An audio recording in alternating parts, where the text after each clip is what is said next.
Yeah, so this is aboard Bryce's boat. He's making himself a wonderful breakfast, or a brunch, or whatever you want to call it. French toast. He's making French toast. Fabulous. Aboard Big frying pan on here. aboard Action. aboard the boat, Naughty Girl.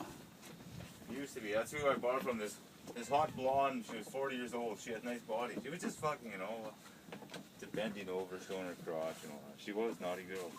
I often think about her. Ah, yeah. Now I got the boat cleaned up and an engine in it.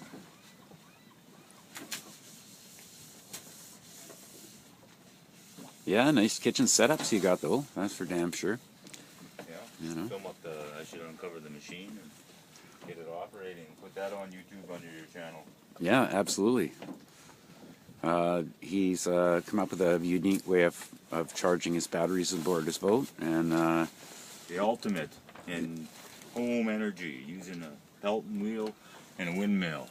Place the blades of the windmill with a small pulley to get my high ratio spin, and I got the Pelton wheel underneath the bicycle that I got suspended by wires in a couple 2x4s. Hooked up in the back, saddled up in the boat, and took off the back tire, put a braided nylon rope through it, and stitched it together with fishing line, and voila. I have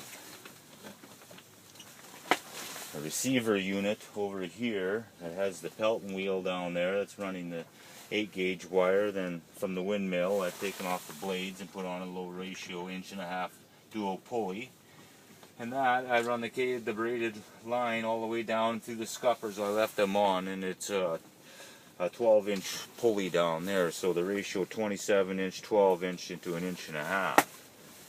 And through that I channel both of them. Well, one set I ran through here, and it seems to be the Pelton wheel, and it runs 1800 watts, 18 amps. And the windmill I go straight to the batteries, but it seems like that might actually pick up the energy coming through. It seems to take it off and on, it has a different readout.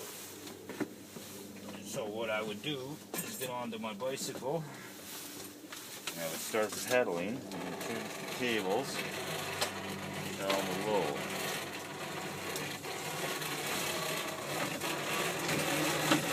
We'll be going about this speed. This speed here will generate about 3 amps.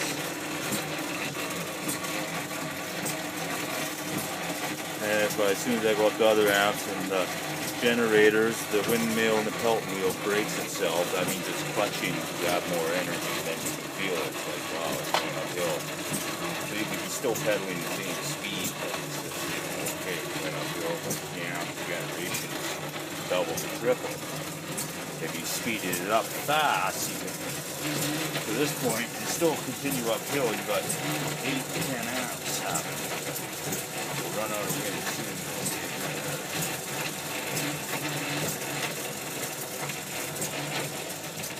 Then they have the energy, and it's coming through the box here, and it's sent to, I got golf cart batteries, 6 volts, 4 of them daisy chained into a 12 volt. Right now I just charge 2 sets of batteries at a time. I find it's easier than going 4.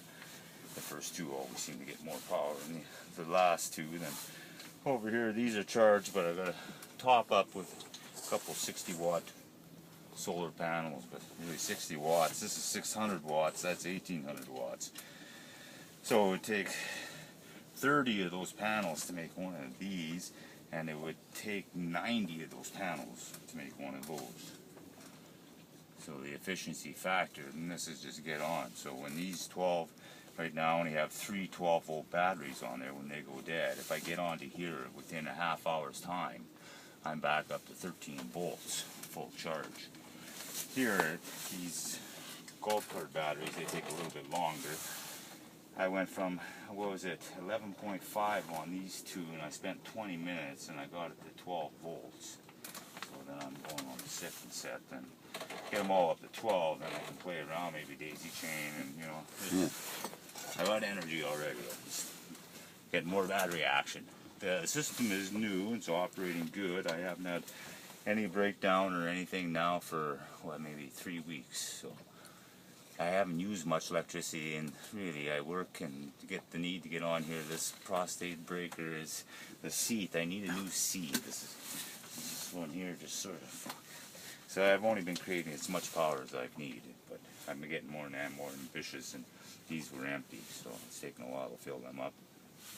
Taking a while to get my settings, you know, between 24 volts, 12 volts, what to hook on together, what not, to run through the machines back and forth, and it's taken a little while, and it seems to be working out. The simplicity factor is amazing. Yeah. So my next goal is that on the Pelton wheel I have another cog, room for another rope, which I have here. And it'll go through here, but I was thinking of putting a smaller electrical motor, a gas motor down there, so once I get it going, then I'll engage it. And it should just take over itself, maintaining the speed and send the energy, as long as I'm sending more than I'm using. If I go electrical, or the gas is defeating the whole purpose of the machine. Plus the noise factor, out in the sea, you don't want to bug anybody, you want to run it any time continuously if you got a load on, so you don't want to interfere with your high-end movies, you know, whatever it is. You don't need to hear gas engine, especially if you got your engine inside and you're tarped up, so you want to go something free. And then right now I have a 1-horse motor which draws 13 amps on a 12-volt draw. So if I went 24 volts, it's only 6.5, so my goal is to charge these up as 12 volts, then switch over because it takes more, then charge them up as 24 volts, then I'll engage my 1-horse motor, and it's got power, it'll spin this. So everything's ratioed out to hopefully maintain that speed I have, and what my goal is to send 10 amps. At 10 amps, then I can run, you know, that's 1,000 continuous watts. Yahoo! That'd be like having 10 massive solar panels with the sun functioning full blast. And because of the way the machines are rated, if I can get up and get the energy, get a better belt, evolve the system will produce 24 amps. It's 2400 watts. This is 600, this is 18, so combined it's 2400 watts if I was at full RPM with this sync. So that's 24 amps, and that's a lot of amp power. You need to actually be burning power, because your batteries are not going to be full right away. So, you know, in theory, there's a multitude. If with the combination of the triple sprocket, I'm on the middle sprocket right now, so I can go to the outside sprocket or the inside sprocket, depends what ratio I want, and I can mount a motor underneath this one here, the electrical, a small one or the bigger one down there, and I can go off the Pelton wheel. So either I have a choice of helping accelerate with the Pelton wheel, or I got the gear aspect of it, so then I can interchange which kind of ratio I have. It gives me either a pulley onto a gear, or you know how it is. But the options are open right now. The cavity's still workable, and this is working fully fine, and it's just a seed to what can happen. Again, signing Royax.